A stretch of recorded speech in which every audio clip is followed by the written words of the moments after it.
In the dystopia of modern schooling, I'm the last of a dying breed, an officer of the law. Equipped with only a skateboard and some adolescent clothes, I enforce the statutes on tardiness and truancy. You! Get back here! I saw you like that! Perhaps I take my work too seriously, always looking for insight into the teenage mind. I have to know what they're reading. How else can I repair their conditioning? I am the last one, but even I get confused sometimes. That's when I turn to Signal. The editors, scholars, and critics at Signal give me the authority, at least for now. Signal! Adolescence is a difficult time for everyone. It is a time of transition, of Sturm und Drang, and of miscreant behavior.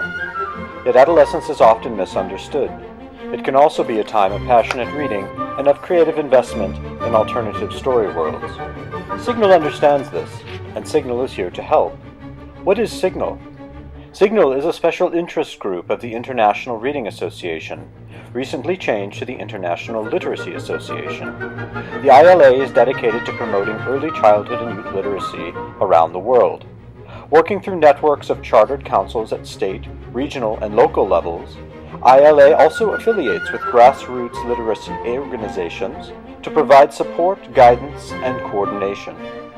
While ILA's literacy goals for its young learners are broad and comprehensive, ILA's more content and group-specific pedagogy is mediated by its special interest groups, or SIGs. These include bibliotherapy and reading, disabled readers, indigenous peoples, middle school reading, and Signal, or Special Interest Group, Network on Adolescent Literature. Unlike many of ILA's other SIGs, which focus on digital forums populated with user content, Signal is a peer-reviewed journal, whose digital back issues date from 2010. As a print journal, Signal is far more venerable. Approaching its 42nd year, Signal has more than 4 decades of experience, probing the intersection between literacy education in middle and high school and the ever-evolving market of adolescent literature. Its fall 2017 call for papers prompts contributors to reflect on a quote from one of Signal's early chairpersons, Lauren Gerhardt.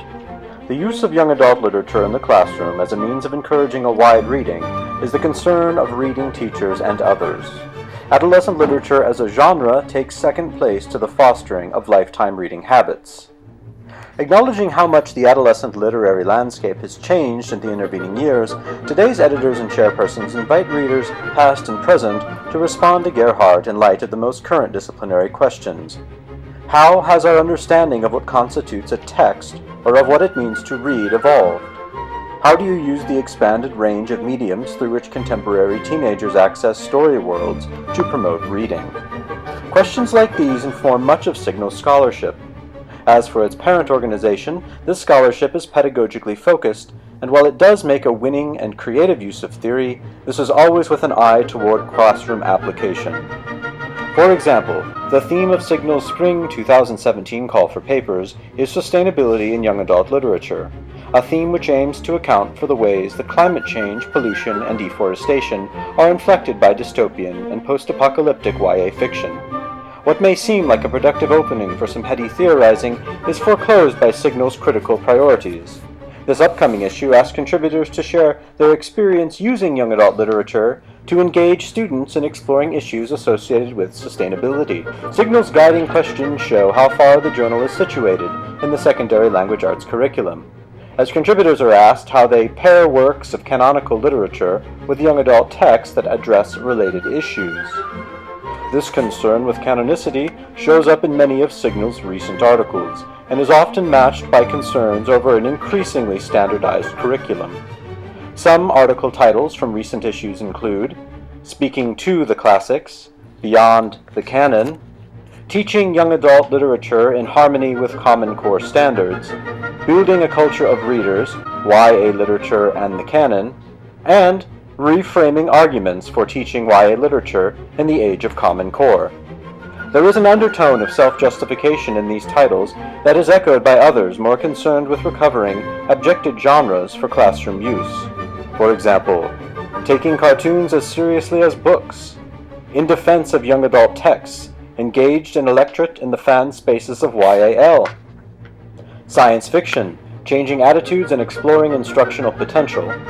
Increasing complexity, teaching adolescents rhetoric and composition through graphic novels. Other articles address gender, sexual, and ethnic identities, explore the affordances and opportunities of multimodal literacy instruction, or offer strategies for teaching specific texts in thematically specific ways. The pragmatic scope of Signal's output is mirrored by the career orientations of its editors and directors. Its directors are a mix of academic and secondary school faculty, most of whose specializations cluster around teacher training, rhetoric and composition, and the pedagogical applications of youth literature. Director Judith Hain has taught future educators at the University of Arkansas at Little Rock for over 30 years, while editor Lori Goodson, who is currently based out of Kansas State University, has taught extensively at the middle and high school levels, and currently teaches university courses in content area literacy for diverse learners. Prospective contributors, for their part, are asked to keep it pithy. Submissions should be 4 to 15 pages in length. Works cited for Signal articles range from less than 5 to over 50 sources, reflecting not only the range of scholarship, but also the diverse motives behind Signal's critical intervention. While the journal does not specifically prohibit graduate students from submitting articles, it does require submitters to include a biographical sketch that outlines their positions at their respective schools. This will tend to significantly favor professionals over students. But because Signal addresses curriculum at the middle and secondary levels, its contributors are not universally academics.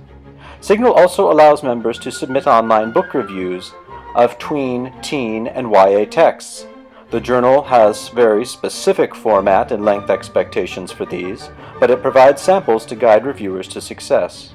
These reviews are a browsable resource that members will find useful.